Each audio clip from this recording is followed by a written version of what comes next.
He's just come back from New York, USA. Go absolutely mad for the one, the only Mr. David Grant.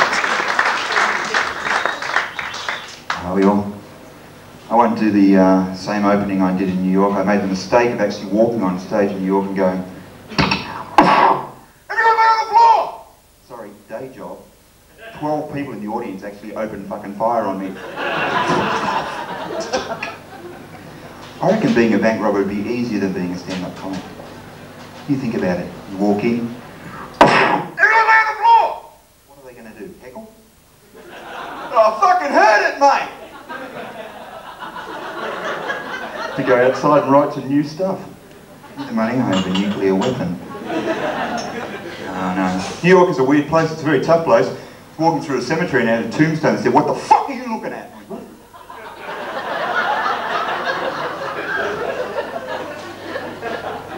Strange. I got hit by a cab, which was really weird because I was on the subway at the time, and fuck, this is a heavy place. I got bumper stickers in New York that says, "Keep honking, I'm reloading."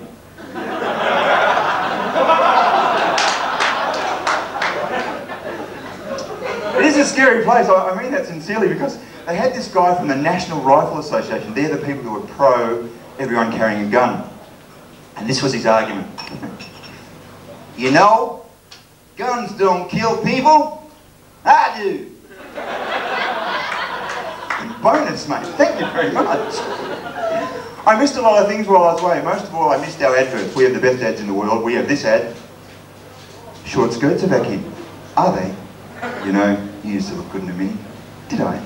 And you can see the woman's head going, "And yeah, you used to look good when you had hair, you bald fucking freak."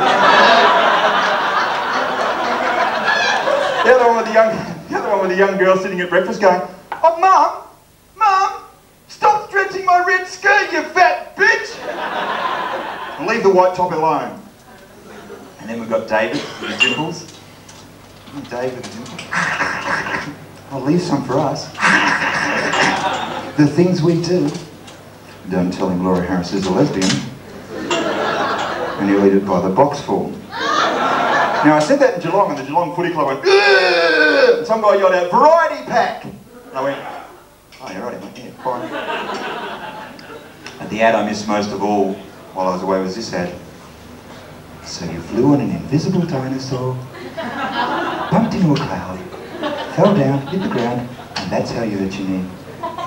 Where's the rest of Daddy's stash?" We've seen the way that little girl comes in, haven't we? She comes in like this.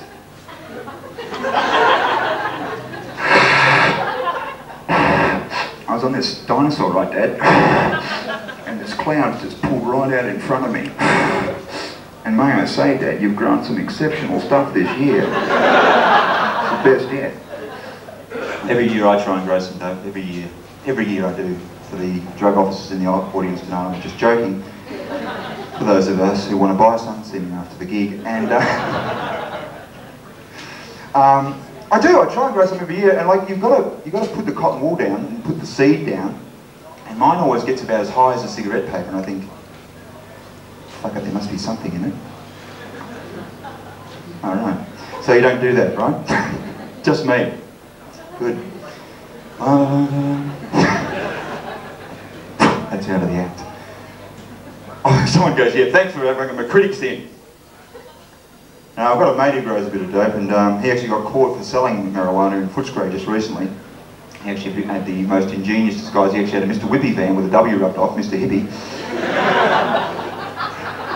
And he was driving past schools playing Stairway to Heaven. Now, kids were rushing out to this van, ordering a double cone and just not walking away.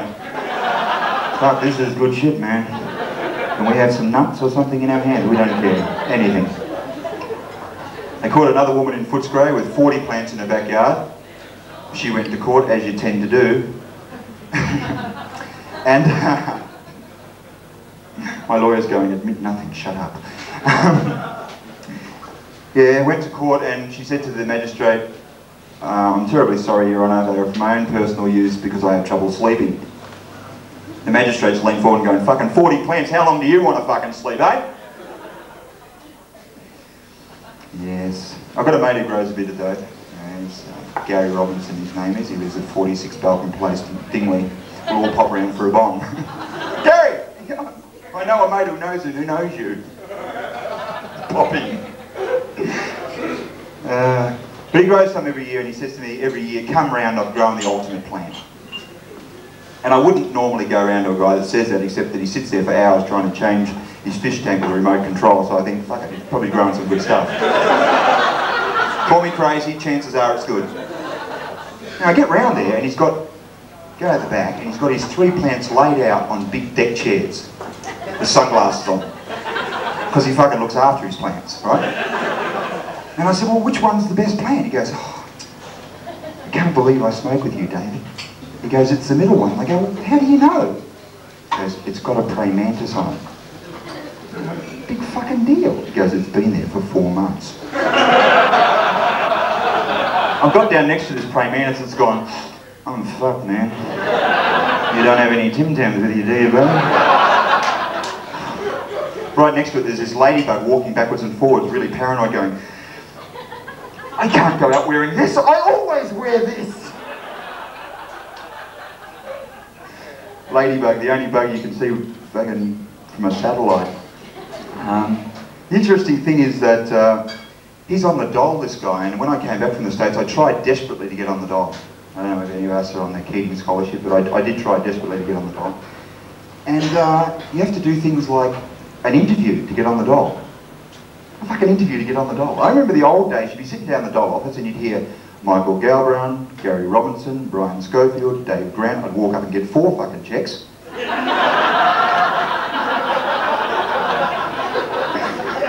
Just see me in prison. Finally caught up with him. No, but I mean, they ask you inane questions. They ask you questions like, what would you like to be doing in 5 years' time? I mean, I don't even buy green fucking bananas, you know what I'm saying? 5 years, is this a trick question? What is this? Oh, I don't know, sickness benefits? What do you got? Help me out, I'm confused. It's so weird. I mean, I walked into my bank the other day and I walked up to my bank manager and I said, how do I stand for a loan? He said, you don't, you kneel, you fuckwit. Caring, sharing bastard. This is from the ANZ Bank. They've got a new slogan, ANZ, we get behind small investors and fuck them right up the arse. They've actually stolen AMP, they've actually got that slogan, AMP will never walk alone. ANZ have actually stolen that and adapted it. Now it's ANZ, you'll never get a fucking loan, right? Because the criteria of getting a loan with the ANZ Bank is first to establish you don't need one. I want to lend $1,000. Have you got $1,000? No, I want to lend $1,000. Well, we can't lend you $1,000. If you had $1,000, we could lend you it. Now I know why you're a banker. It should just be spelled with a W, you fucking idiot. But I mean, I won't say that their questionnaire was really in-depth, but when the bank manager pulled on the plastic glove, I said, fuck it, mate, I don't need a loan that bad. I don't know if you've ever read your bank statement. I mean, getting a bank statement in Victoria is kind of a status symbol these days. It's like, oh, I've still got a bank account. Got a final reminder from my bank card the other day. Final reminder. Which is fucking good because I'm sick of fucking hearing from them, I'm telling you. Liars though, they send me something else. They send a big blue form with a sheriff going, you're in trouble, dude. Take it from us. Now the bank statement's really weird because if you really read it, it's got Jeff Kennett tax, Joan Kerner tax, Jim Kennan tax, state tax, federal tax, and right at the very, very bottom, it's got fiddling with the red rope while in line tax. Because you know, you're there, you're waiting and waiting and fucking waiting. And there's about 50 of them behind the bulletproof glass, but only one of them has been nominated the fuckwit of the month. He's the one serving. And you're there going, oh, come on, mate, jeez, come on. And you start to do this.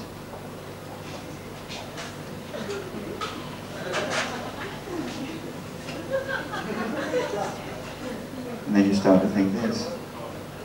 I reckon I could fucking do this, bank.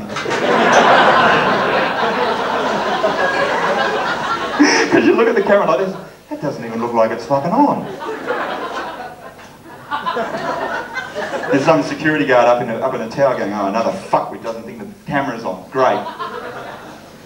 Because I reckon, what about that, I don't know whether you heard the news today, did you hear that? A woman was shot 39 times by the Victorian police, did you hear that? How have the Victorian police just been going berserk? You know? Oh yeah, looked at me the fucking wrong way, officer, yeah, fine. 39 times they shot this woman, 39, how sure do they have to be? 39 times she was shot. She was demonstrating a stay sharp knife at a police barbecue and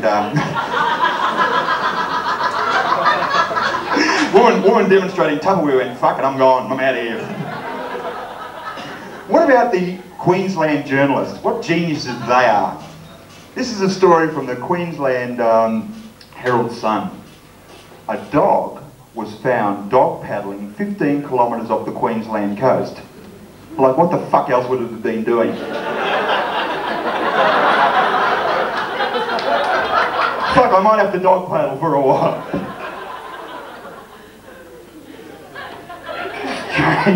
Dog paddling. There it's a rolling stroke. Interesting thing, I flew back from America. It's a long fucking walk really, and I sat next to this big Austrian guy. Really big, fat Austrian guy. And like, all he did the whole way home was sleep. 26 and a half hours he just fucking slept. And as the plane was coming down to land in Tullamarine, he wakes up and goes, "What? Well, my bottom has gone to sleep." My bottom has gone to sleep. I said, I know mate, I've been listening to it snore for 26 and a half hours.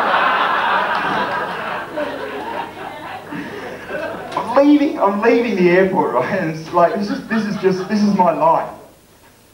I'm leaving the airport and this carload of yobbos have pulled up next to me and this guy's weighing out the window and going, "Oi mate!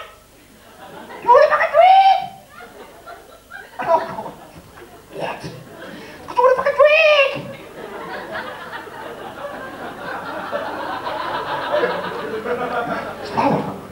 "You want a fucking drink?" Said, "I don't have a rope, fuckwit." No. I was in the ultimate car. Car that seats 33, uses no oil and water, corners on two wheels, and can change from fourth to reverse. The renter car. Hey, you just fucking love the renter car? You go up to I always rent Hertz actually, and you go up to the counter and the woman goes, "Would you like insurance for that?" You go, "Yeah, it's going to be an idea, yeah." I hit 6 cars in the fucking car park. Like, the only place... Turn that chair up the right way, come on. I'm kidding. The only place you really see a lot of hotted up cars anymore is the Coburg driving. I mean, that's the only place. It's the last bastion of the hotted up car. The last place where guys that usually drive around Lygon speak going, "Come here for a minute, come here for a minute, I just want to talk to you for a minute, just come here for a minute. Come here for a minute. Come here." These are the guys that haven't heard about environmental consciousness, right? They drive past young women spitting rubber into the atmosphere and burning petrol going, "Oh, they fucking love me, mate, have a look at me." Women are going, "Yeah, burn wood, idiot." If you went past in a steam train, we'd be impressed, you fucking moron. But the only place you see these guys is at the drive-in, and I made the mistake of taking my young nephew along to see one of those big martial arts movie festivals. I don't do this because those films have a tendency to affect people's behaviour. Not in a good way. Guys who are usually chartered accountants walk out of one of those movies going, "What the fuck are you looking at, mate? Hey?" So I pull up, and there's this guy standing there going, "What the fuck do you want, mate?" I'm in the car and I'm thinking, "Oh, God, I survived New York, I'm going to get killed at the Coburg Drive." He's going, "What do you want, mate?" I said, "Mate, I want to get in. I have to pay you to get in, you don't I?" Because it affects the staff. I mean, I'm telling you. I went into the canteen at half time, right? I bought a Coke, a Chiquito, and some popcorn. I've given the girl $20. She's just fucking pissed herself laughing. So I've given her another fucking $20. I think Boris Yeltsin sets the prices at the Coburg Drive-In. Just, you know, don't quote me on it though. And then something really strange happened to her. She suddenly went,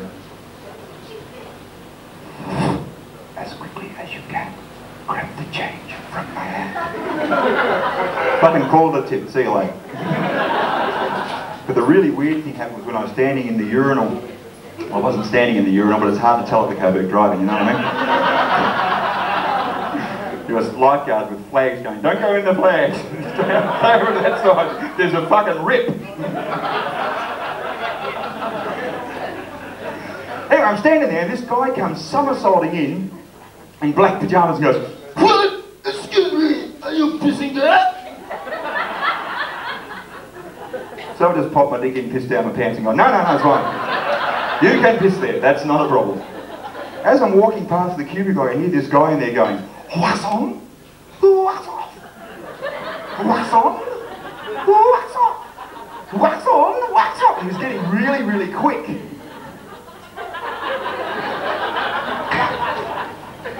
But the guy that just blew me away was the guy standing at the urinal like this.